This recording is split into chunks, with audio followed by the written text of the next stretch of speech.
ওষুধের অতিরিক্ত দামের কারণে দেশের বড় এক অংশ দারিদ্রতার শিকার হচ্ছে। ভেজাল ওষুধ ও অবৈধ ক্লিনিকের কারণেও মানসম্মত স্বাস্থ্যসেবা পাচ্ছে না দেশের বেশিরভাগ মানুষ।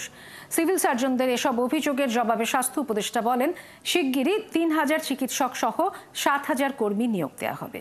বিস্তারিত সুমন তানভীরের প্রতিবেদনে। দেশের স্বাস্থ্যসেবা নিশ্চিতে জেলার সিভিল সার্জনদের কাণ্ডারি বলা হলেও দেশের ইতিহাসে এবারই প্রথমবারের মতো এমন আয়োজন, যেখানে সর্বোচ্চ নীতি নির্ধারকদের সামনে স্বাস্থ্য খাতে বিদ্যমান সমস্যাগুলো তুলে ধরার সুযোগ পেলেন সব জেলার প্রধান স্বাস্থ্য কর্মকর্তা সিভিল সার্জনরা। সোমবার সকালে তেজগাঁয়ে প্রধান উপদেষ্টার কার্যালয়ে আয়োজিত এই সম্মেলনে যোগ দেন দেশের সব সিভিল সার্জনরা। নিরাপত্তার অভাবে স্বাস্থ্যকর্মীরা প্রায়শই হুমকির মুখে পড়েন। নিরাপত্তা নিশ্চিতকরণের লক্ষ্যে প্রতিটি হাসপাতালে আনসার বা স্বাস্থ্য পুলিশ মোতায়েন করা জরুরি। ভেজাল ওষুধ নিয়ন্ত্রণে সিভিল সার্জনদের সীমিত আকারে মোবাইল কোর্ট পরিচালনার ক্ষমতা প্রদান করা জরুরি। নিরাপত্তা ঘাটতি সহ নিজেদের নানা সমস্যার পাশাপাশি উন্নত স্বাস্থ্যসেবা নিশ্চিতে নিজেদের সীমাবদ্ধতার কথা তুলে ধরেন সিভিল সার্জনরা। ওষুধের কারণে আমাদের অনেক সামাজিক এবং অর্থনৈতিক খাতের অর্জন অর্থহীন হয়ে পড়ে। এ কারণে ন্যায়সঙ্গত মুনাফার সুযোগ রেখে মান নিশ্চিত করার পাশাপাশি সরকার কর্তৃক যৌক্তিকভাবে ওষুধের মূল্য নির্ধারণ করা হলে তা দেশের আপামর জনগণের জন্য কল্যাণকর হবে।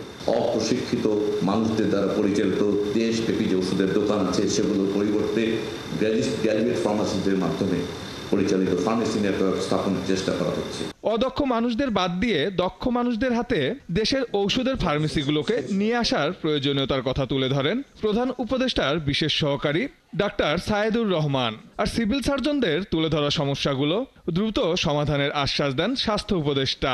আমরা যত কিছুই করি না কেন, যতই ডাক্তার দেই, যতই আমি নার্স দেই, যত কিছুই করি না কেন, কিন্তু এটা তার সাফল্যটা সেভাবে দেখবে না। চেষ্টা করব ভবিষ্যতে যেন একটা ঘটনাও এরকম না, অবহেলার কারণে মৃত্যু, এটা মেনে নেওয়া যায় না।